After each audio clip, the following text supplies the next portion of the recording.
नमस्कार सर्वांना, माझ्या चॅनलमध्ये तुमचं खूप खूप मनापासून स्वागत आहे।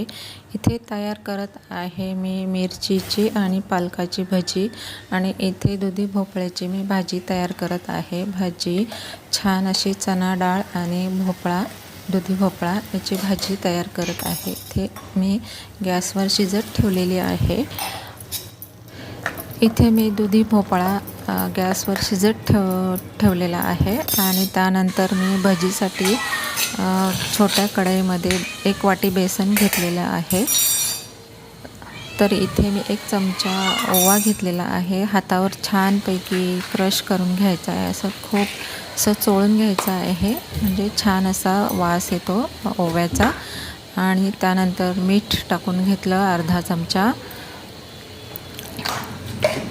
थोडंसं लाल तिखट टाकून घेणार आहे आणि त्यानंतर थोडंसं चिमूटभर गरम मसाला टाकून घेतला आणि हळद अर्धा चमचा, धने डाळ थोडीशी 1 चिमूटभर आणि 1 चिमूटभर सोडा टाकून घेतला आणि त्यानंतर पाणी टाकून आपलं पीठ एकसारखं हलवून घ्यायचं आहे। आणि इथे मी कोथिंबीर टाकून घेतली, बारीक चिरून घेतलेली कोथिंबीर, आणि पाणी टाकून पातळ पीठ तयार करायचं आहे।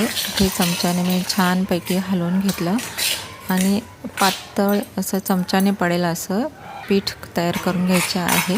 आणि बघा, तुम्ही बघू शकता इथे पीठ मी एकदम पातळ केलेलं आहे, असं चमच्याने पडेल असं सर्व एकसारखं असं फेटून घ्यायचं आहे।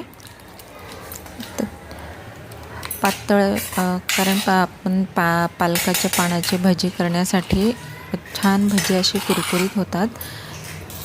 तर अशा पद्धतीने मी पीठ कालून ठेवलेलं आहे। आणि इथे मी ह्या मिरच्या कमी तिखट आहेत, ह्याची भजी छान होतात आणि भजी खायलासुद्धा छान लागतात। तर इथे मी मिरच्या चिरून घेते। अशा पद्धतीने मिरची उभी चिरून घ्यायची आहे। तुम्ही बघू शकता, हे बघा, अशा पद्धतीने मिरची चिरून घ्यायची आहे। पुन्हा एकदा 1 मिरची चिरून दाखवते। ह्या मिरच्या कोवळ्या असतात आणि कमी तिखट असतात, ह्याची भजीसुद्धा छान लागतात।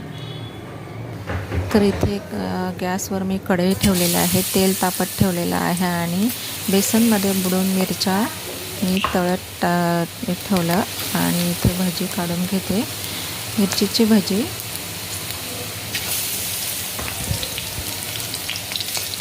इथे बघा, छानपैकी मिरचीची भजी आपली छान अशी फुगून आलेली आहेत आणि खूप छान होतात मिरचीची भजी।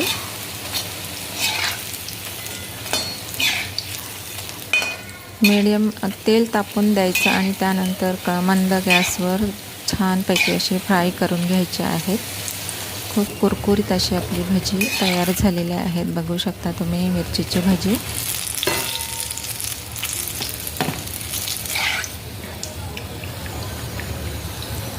आणि इथे त्यानंतर सर्व मिरचीची भजी मी काढून घेते आणि नंतर मग तेलामध्ये मी पालकची पानं भजीमध्ये बुडवून पालकची भजी काढून घेते। इथे असं 1-1 पान बुडवून बेसनमध्ये तळून घ्यायचं आहे। ही पालकची भजी पण छान कुरकुरीत होतात आणि चवीलासुद्धा खूप सुंदर लागतात।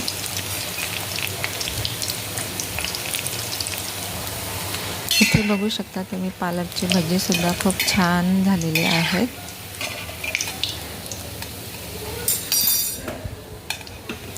इथे सर्व भजी आपण पालकची सुद्धा काढून घेणार आहोत। इथे बघू शकता तुम्ही मिरचीची आणि पालकची भजी छान अशी कुरकुरीत झालेली आहेत। मिरचीची भजीसुद्धा आणि पालकची भजी, इथे बघा छान असा कुरकुरीत आवाज येतो